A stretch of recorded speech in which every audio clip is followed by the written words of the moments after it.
the actual story of Pocahontas. Flimsy evidence, perhaps, but Evidence nonetheless. evidence nonetheless.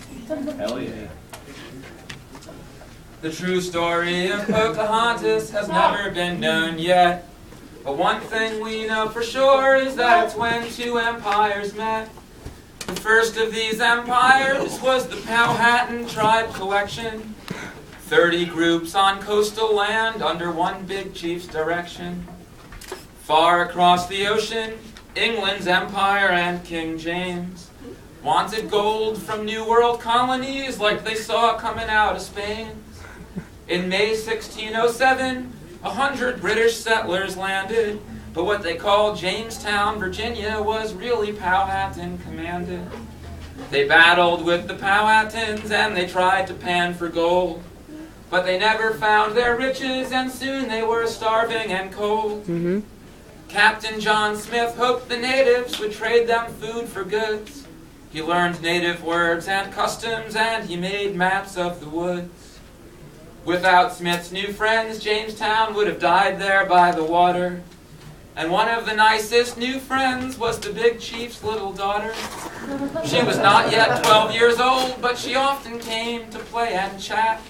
Her nickname was Pocahontas, which meant happy little brat. Smith had to go back to England because his leg got burned. And battles flared up with the natives when his back was turned. The Powhatans stopped bringing food, but this war they couldn't win.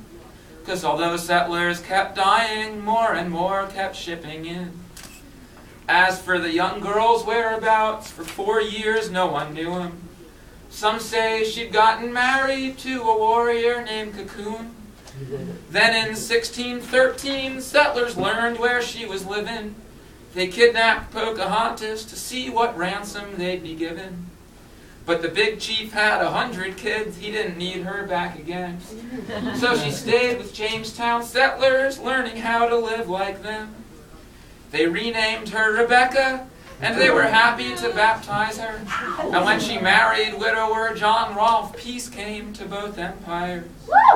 Rolfe made Jamestown rich at last, but it wasn't gold he found. It was a sweet tobacco that he brought to Virginia's crown. They took a trip to London to advertise the new success. This friendly native made investors fear the New World less.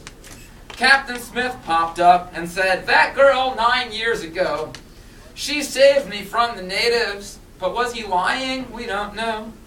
That story became legendary, but it might not be true.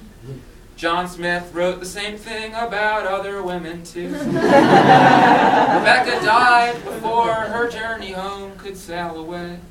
But from the son she had with Rolfe, many descendants live today. For her kindness to the settlers, many myths about her grew. Her legend's grown 400 years, but she just lived to 22.